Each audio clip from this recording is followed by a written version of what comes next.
Yo, what's up mga Doy TV Sports? Welcome back dito sa ating channel. Doy TV Sports lamang po ang ating pag-uusapan. Nandiyan ang ating yung mga paborito, mga pa-shoutout. So, bilisan na lang po muna natin dahil ito po ay Gilas Pilipinas topic po.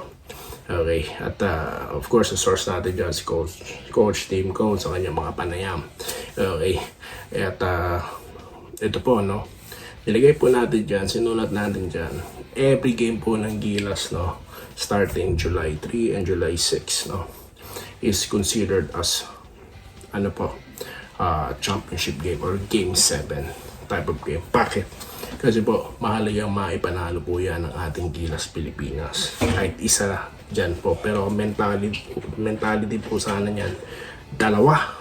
Kaya po ba? Basta laban lang. No? Okay?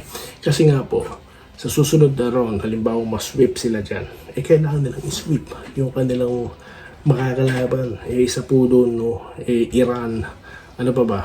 Middle East, malakas din po yung mga teams doon sa susunod na window no? Although malakas na talaga itong makakalaban nila, no? Na hindi naman talaga Asian, they are from Oceania, itong Australia at New Zealand, pero we have to fight.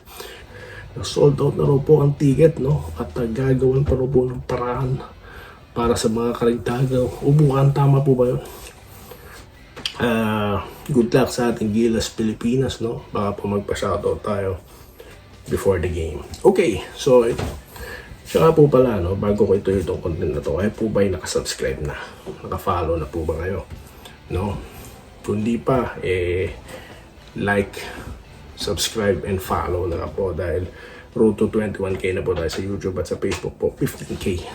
At sa mga existing followers po natin, palike na lang po ng video na to, no, para po ma-recommend sa mga hindi pa po naabot ng channel na ito. Alright, dito po tayo kay Gillian Katulad. Good morning po, Doy TV. Mukhang malakas na ang ano po to dahil kasama sila Troy at Brownlee, Mike Phillips.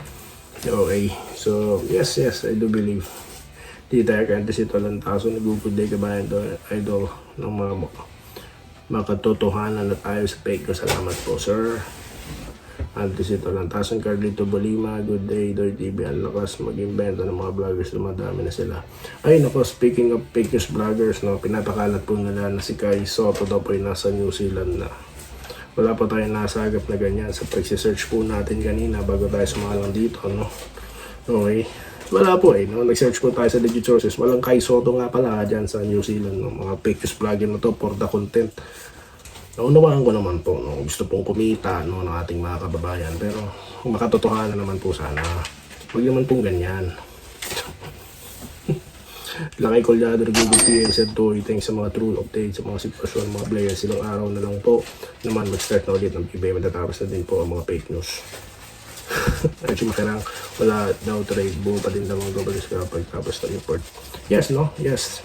Wala po tayong nasagap niyan sa mga trades. Kung if you're referring to Barangay Neva, sir. Nakikita ko na yan, idol. Ang dami mga fake news talamak ngayon. Okay, Nelson Perabello. Good PM, Doy TV. Tama yung sinabi ng Pans Chua. Dito to yung sinabi. Try daw. Okay. Well, in fairness naman po doon, no? Kasi ang sinabi ni Longhair, kahit itanong nyo pa sa Blackwater. Sige nga. Pwede po bang meron dyang magtanong sa Blackwater? No? Wala po nangyaring trade, so yan na po yun, no? Pero Drake Rodriguez, boss Doy, maniniwala naman ako sa yun na wala talagang trade. Meron po na mga lumabas na sila kung dati still kapalitaran niya ng convert. Basta po yung mga vloggers po is anonymous, no?